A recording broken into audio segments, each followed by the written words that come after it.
Well, we're here at the CCA workbench for the Fishbites trading post, rigs and techniques. And Courtney has got some really cool stuff to show us because, you know, they're really hard into surf fishing over there at Fishbites. Oh, yeah. And she's got some really cool stuff. Courtney, what you got here?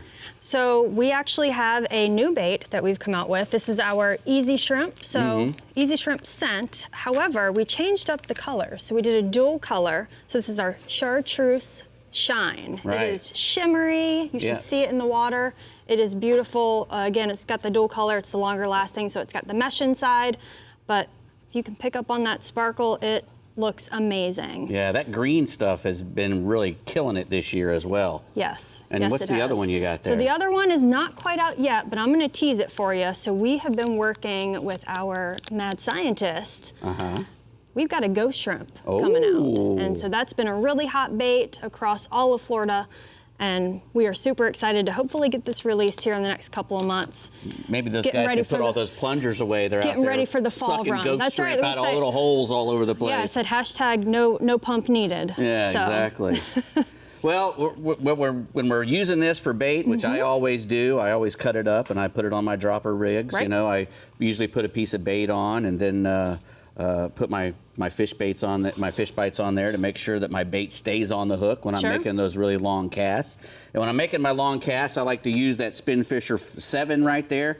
It's the Spinfisher 7 long cast reel. That's a 5500, which is a great size. I think mine are a little bit bigger, but I'd probably prefer to have the smaller ones because they're a little bit lighter. Right. The 5500 IPXS rating, which means you can drop it in the water. Doesn't get wet. It's all sealed. It's got all those 6-ball bearings in there, carbon drag. And what makes it a long cast is because it has a really shallow spool and a long spool. It's longer than a regular one. So you can really whip it and get it out there. Absolutely. Penn also makes this really cool Carnage combo. This is the Fierce 4 combo. And it's a surf rod that has a medium heavy action. It's 9 foot. It's really good if you're just starting out to get into the surf thing, you know, surf fishing. 8.5 to 13 feet they make them.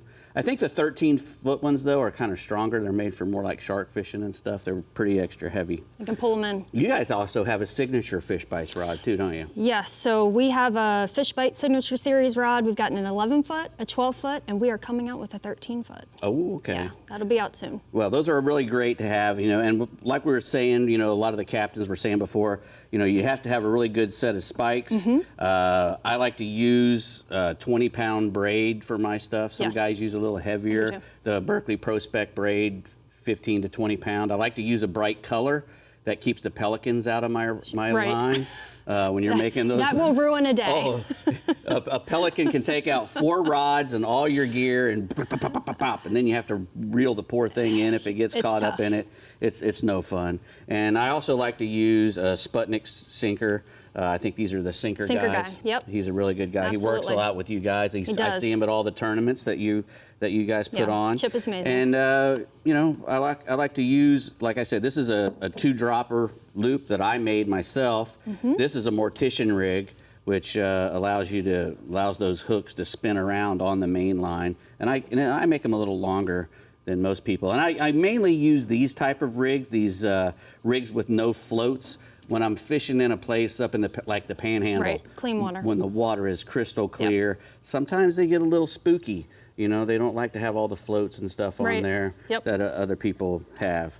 And we've got 2 more tournaments to go. We do have 2 more tournaments to go. We've got the October one in Melbourne, and then the Jensen Beach is in November. A lot closer to me this time. They are. Thank goodness. I got to go to the Pensacola one because my parents live up there. You know, my parents live in Fort Walton Beach area. Yeah. So. But the Melbourne one will be great because that's my hometown and my home beach. Hopefully I'll be able to override my skunk that I've been riding this last 2 tournaments. You can do this. And I think I'm ready to go. So thank you very much. You bring your fish bites. Oh, That's I will. all you need. That's right. Thanks for coming in, Courtney. Thanks, Dave.